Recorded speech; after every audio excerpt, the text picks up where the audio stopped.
history.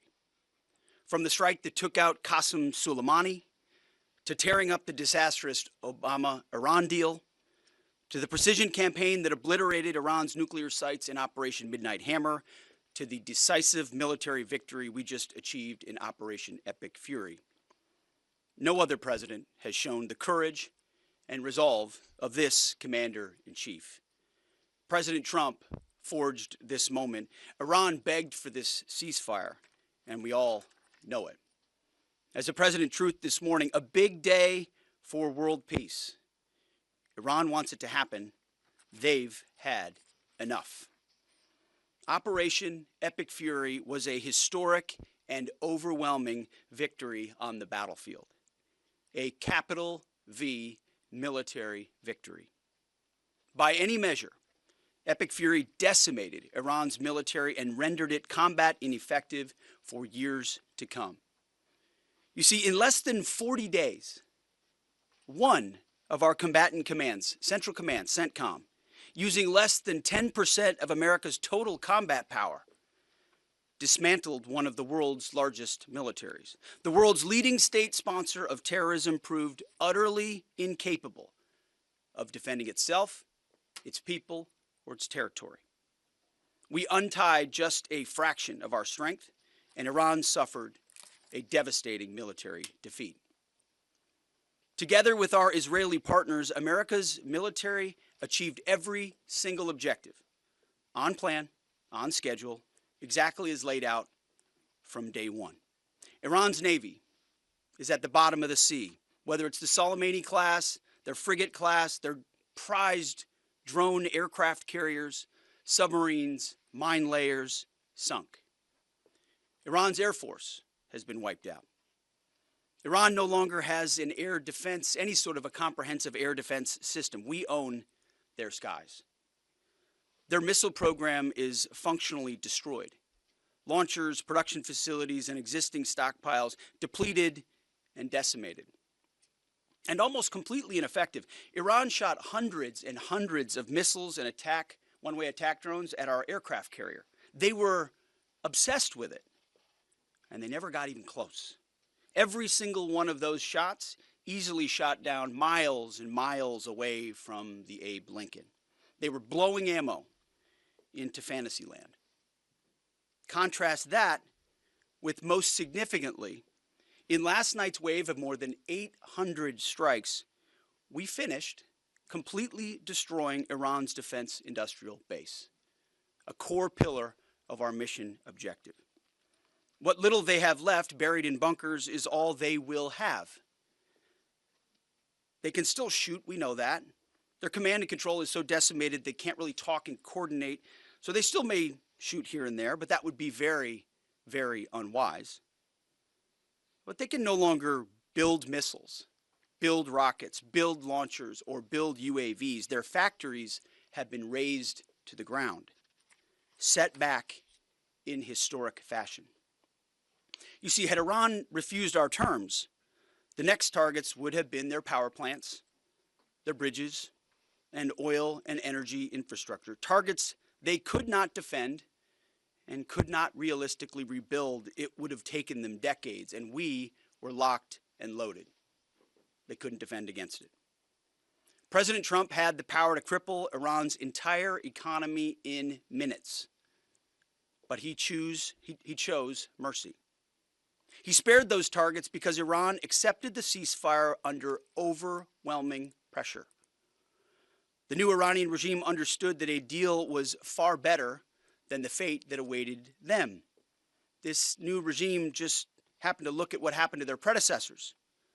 Their top leadership was systematically eliminated.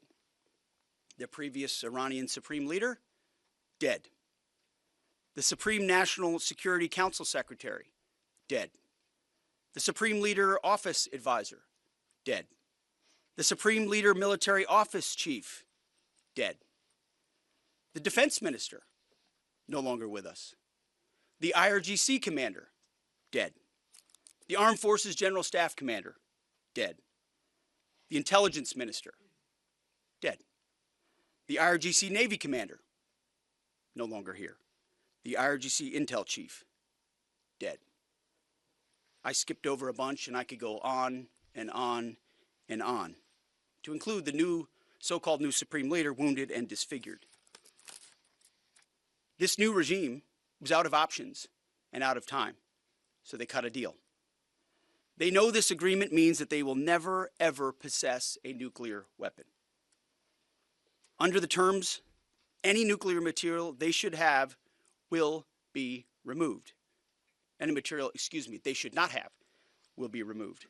Right now, their dust is deeply buried and watched 24/7 overhead. The president has been clear from the beginning, there will be no Iranian nuclear weapons.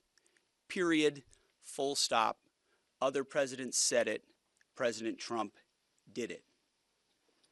Operation Epic Fury.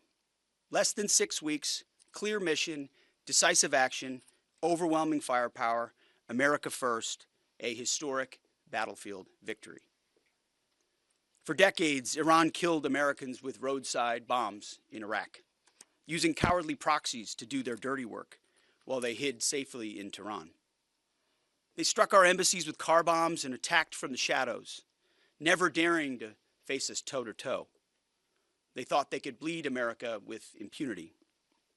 Well, they just learned the hard way what happens when you try to fight us directly. And even when they got lucky, one time in 40 days, and downed 2 of our pilots, they couldn't hold them.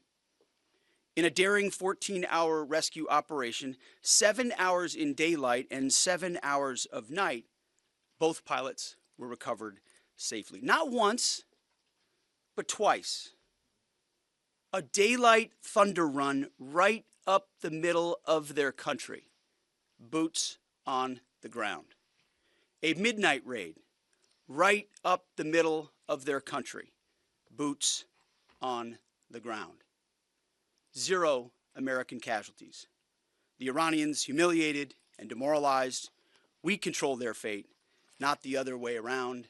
That's why they came to the table. Iran's defeat is America's retribution for every American lost to Iranian terror, especially those brave troops killed by Iranian-made roadside bombs in Iraq that my generation knows so well, and for the suffering their regime has inflicted around the world. Now we have a chance at real peace and a real deal. The War Department, for now, has done its part. We stand ready in the background to ensure Iran upholds every reasonable term. And as everyone knows, nobody makes a better deal than President Trump. To the warriors of Epic Fury, I say well done. You're the backbone of our country. Your skill, your bravery, and sheer guts and grit showed the world what America is all about. I'm proud of you. We're proud of you. President is proud of you. Job well done. But stay vigilant and stay ready. To the families of our fallen, your sacrifice was in service of a historic cause, and we will always remember your heroes, our heroes. We will continue to honor them. And to our Israeli allies, thank you for being a brave, capable, and willing ally on this battlefield. The rest of the world and the rest of our so-called allies saw what real capabilities look like. They should take some notes. Our troops, our American warriors, deserve the credit for this day. But God deserves all the glory. Tens of thousands of sorties, refuelings, and strikes carried out under the protection of divine providence. A massive effort with miraculous protection. Dude 44 Bravo spoke for all of us. God is good. The chairman will now provide an even deeper military detail on the historic success of Operation Epic